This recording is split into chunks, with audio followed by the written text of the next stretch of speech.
కాంట్రాక్టర్ల వద్ద నుంచి ప్రసన్న వసూలు చేసిన కోట్లాది రూపాయల లంచాల్లో నుంచి 5% ప్రజా ప్రయోజనాల కోసం వెచ్చించిన గ్రామాల్లో రోడ్లు, తాగునీరు లాంటి మౌలిక సమస్యలు పరిష్కారం అయి ఉండేవని కోవూరు ఎన్డీఏ కూటమి ఎమ్మెల్యే అభ్యర్థిని వేమిరెడ్డి ప్రశాంతిరెడ్డి అన్నారు. కొడవలూరు మండలం రామన్నపాలెం గ్రామంలో జరిగిన ఎన్నికల ప్రచారంలో ప్రశాంతిరెడ్డి మాట్లాడుతూ 6 సార్లు గెలిచామని గొప్పలు చెప్పుకునే ఎమ్మెల్యే నిర్లక్ష్యం కారణంగానే కోవూరు నియోజకవర్గంలో చాలా గ్రామాలు సమస్యలమయంగా మారాయన్నారు. ఎవరైనా చనిపోతే పూడ్చిపెట్టడానికి శ్మశాన వస్తువులు కూడా కల్పించలేని అసమర్థ ఎమ్మెల్యే 6 సార్లు గెలిచి సాధించింది ఏమిటో ప్రజలకు సమాధానం చెప్పాలన్నారు.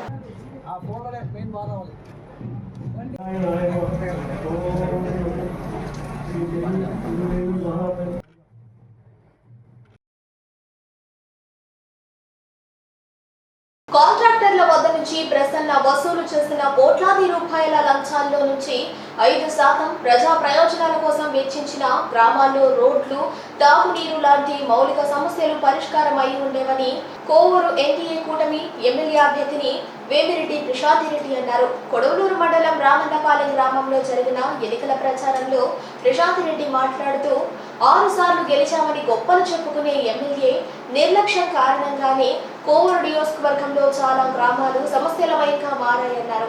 ఎవరైనా చనిపోతే పూడ్చిపెట్టడానికి శ్మశాన వస్తువులు కూడా కల్పించలేని అసమర్థ ఎమ్మెల్యే 6 సార్లు గెలిచి సాధించింది ఏమిటో ప్రజలకు సమాధానం చెప్పాలన్నారు.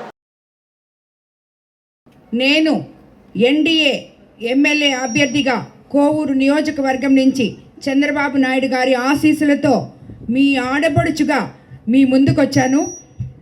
అదేవిధంగా ఎంపీగా వేమిరెడ్డి ప్రభాకర్ రెడ్డి గారు, నేను ఆయన గురించి మీకు పరిచయం చేయాల్సిన అవసరం లేదు, ఎందుకంటే ఆల్రెడీ మీ ఊర్లో వాటర్ ప్లాంట్ ఇచ్చున్నారు కాబట్టి మీ అందరికీ ఆయన పేరు సుపరిచితమే. ఆయన ఎంపీగా పోటీ చేస్తున్నారు కాబట్టి మీ అందరూ ఆలోచించి మీ అపూర్వమైన, మీ నమ్మకమైన ఓటుని మా ఇద్దరికి సైకిల్ గుర్తు మీద వేసి గెలిపించగలరని ప్రార్థిస్తున్నాను. ఈ గ్రామ ప్రజలకు ప్రధాన సమస్య కోవూరు జాతీయ రహదారి నుండి గ్రామంలోకి రావడం కోసం ప్రమాదాలు అరికట్టేలా అండర్ పాస్ బ్రిడ్జిలు కట్టి కావాలని అడుగుతున్నారు. అవి తప్పకుండా తెలుగుదేశం ప్రభుత్వం అధికారంలోకి వచ్చిన తర్వాత మీకు చేస్తానని చెప్పి నేను మాటిస్తున్నాను. అదేవిధంగా మనం అధికారంలోకి వచ్చినాక పార్లపల్లి నుండి నెల్లూరు వయా రామన్నపాలెం గ్రామానికి బస్సు సౌకర్యం కల్పించేలా చేస్తాను. ఇల్లు లేని నిరుపేదలకి కాలనీతో కూడా కూడిన ఇళ్ల స్థలాలు కేటాయించి ఇళ్ల నిర్మాణం చేపట్టేలా చేస్తానని చెప్తున్నాను. ఎందుకంటే ఆల్రెడీ మన మేనిఫెస్టోలో కూడా ఉంది. ఇప్పుడు పేదవాళ్ళకి 1 సెంటు భూమి ఇస్తుంటే తెలుగుదేశం ప్రభుత్వం అధికారంలోకి వచ్చిన తర్వాత 2 సెంట్లు భూమి ఇవ్వబోతున్నారు. నాణ్యమైన మెటీరియల్తో ఇల్లు కట్టిపోతున్నారు. అదేవిధంగా ఇంటింటికి కొళాయి కనెక్షన్ కూడా ఇవ్వబోతున్నారు. కాబట్టి మీరందరూ మరోసారి ఆలోచించండి. తెలుగుదేశం ప్రభుత్వం గురించి సైకిల్ గుర్తు మీద ఓటేయండి అని మీకు అందరికీ చెప్తున్నాను. ఆల్రెడీ ప్రభాకర్ రెడ్డి గారి దగ్గర ఎంతోమంది మన నెల్లూరు జిల్లా నుంచి ఎక్కడెక్కడో పోయి మన వేరే దగ్గర మేము చేసే పనుల దగ్గరంతా, మైళ్ళ దగ్గరంతా పని చేస్తుంటారు. మేము స్వతహాగా ఒక 35,000 కుటుంబాలకి మేము ఆసరాగా ఉన్నాము. కానీ ఎన్నో వేల కుటుంబాలు ఇంకా ఉద్యోగాలు లేకుండా ఉన్నాయి. కాబట్టి ప్రభాకర్ రెడ్డి గారు, నేను ప్రత్యక్ష రాజకీయాల్లోకి వచ్చిన తర్వాత మీకందరికీ ఏదో మేనిఫెస్టోలు రిలీజ్ చేసి మేము అవి చేస్తాం, ఈ చేస్తాం అని చెప్పం. కానీ ప్రతి యువకుడు, యువతి చదువుకున్న వాళ్ళకి ఉద్యోగాలు రావాలని మన ఇఫ్కాన్ సెజ్ని తీసుకొని పారిశ్రామిక వాడగా తీర్చిదిద్ది ప్రతి ఒక్కరూ ఉద్యోగస్తులు అయ్యేటట్టు, వాళ్ళ ఊర్లలో, వాళ్ళ ఇళ్లల్లో వాళ్ళు ఉండేటట్టు చేయడం అనేది మా ఇద్దరి కళ. కాబట్టి తప్పకుండా మీరు ఎంపీగా వేమిరెడ్డి ప్రభాకర్ రెడ్డి గారిని గెలిపించుకోవాలి. ఈ గ్రామంలో రోడ్డు మరియు డ్రైనేజ్ సమస్య అధికంగా ఉందని చెప్పారు మీ స్థానిక నాయకులు. మనం అధికారంలోకి వచ్చినాక సీసీ రోడ్లతో పాటు డ్రైనేజ్ కూడా వేయిస్తాను.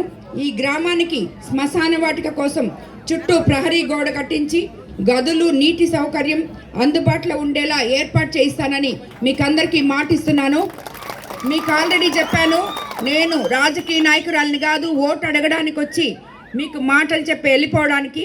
అదీ కాకుండా అన్న ఇందాకే చెప్పారు, ఆయన ఇక్కడ మీరందరూ ఓట్లేస్తే నా దగ్గర వచ్చి కూర్చొని మరీ పని చేయించుకుంటానని తప్పకుండా మీ అందరికీ ఎప్పుడు నా సహకారం ఉంటుంది. నేను అందుబాటులో ఉంటాను. నన్ను కానీ వేమిరెడ్డి ప్రభాకర్ రెడ్డి కానీ మీరు ఎవ్వరు కూడా రాజకీయ నాయకులుగా కలలో కూడా ఊహించొద్దు. మేము మీ మనుషులం, మీ సేవ చేయడానికి వచ్చిన మనుషులం మేమిద్దరం. కాబట్టి ఎప్పుడు మా గురించి వీళ్ళు రాజకీయాలు చేయడానికి వచ్చారు, రాజకీయ నాయకులు అని చెప్పి అస్సలు అనుకోబాకండి. అందుకనే ప్రతి రాజకీయ నాయకుడు అంటుంటారు మాకు మాట్లాడడం తెలియదు నిజంగా. ఎందుకంటే మేము రాజకీయ నాయకుల్లాగా అబద్ధాలు చెప్పలేము, ఉన్న వాస్తవాలు మాట్లాడగలం, మీకేం కావాలో చేయగలం. అది వరకే మాకు తెలుసు. గత 5 సంవత్సరాల్లో మీ గ్రామంలో ఇప్పుడే అన్న చెప్పారు ఏ మాత్రం అభివృద్ధి జరగలేదని, ఒక్క రాయి కూడా పెట్టలేదని, ఒక్క రోడ్ కానీ డ్రైనేజీలు కానీ ఏవీ లేవని చెప్పి. కానీ మన ఎమ్మెల్యే గారు ఇక్కడ కమిషన్లు మాత్రం ఆల్రెడీ 16 లక్షలు తీసుకున్నట్టు ఆయనకి తెలియకుండా ఎంత తీసుకున్నారో మనకు తెలియదు. ఆ గ్రావెల్లో నుంచి ఆయన సంపాదించిన 1000 కోట్ల నుంచి 5% ప్రతి గ్రామంలో పెట్టుంటే, అంటే ప్రతి గ్రామంలో నాకు తెలీదు, వచ్చినప్పుడు ప్రతి గ్రామస్తులు చెప్తున్నారు మా గ్రామంలో ఇది చేస్తున్నారు అని. ఆ గ్రామంలో ఆయన కలెక్ట్ చేసిన కమిషన్లు అయితేనేమి, లంచాలు అయితేనేమి, చందాలు అయితేనేమి, వీటన్నిటిలో ఒక్క 5% గ్రామం మీద కానీ పెట్టుంటే ఈ గ్రామాలు ఈరోజు పట్టణాలుగా మారుండేటివి. మీరందరూ నీళ్లు లేక అల్లాడేవాళ్ళు కాదు, చనిపోతే పూడ్చిపెట్టుకోవడానికి శ్మశానాలు సరిగ్గా లేవు. అవన్నీ కలిపితే ఎంత అవుతాయి? ఒక వాటర్ ప్లాంట్ పెట్టియచ్చు, ఒక వాటర్ హెడ్ ట్యాంక్ కట్టియచ్చు, ఒక శ్మశానానికి గోడ కట్టించవచ్చు, శ్మశానాన్ని బాగు చేసి గ్రామస్తులకి ఇవ్వచ్చు. అది కూడా చేయలేని ఈ 6 సార్లు గెలిచిన ఎమ్మెల్యే మనకు ఉండడం మన దురదృష్టం అని చెప్పి నేను మీకు అందరికీ తెలియజేసుకుంటున్నాను.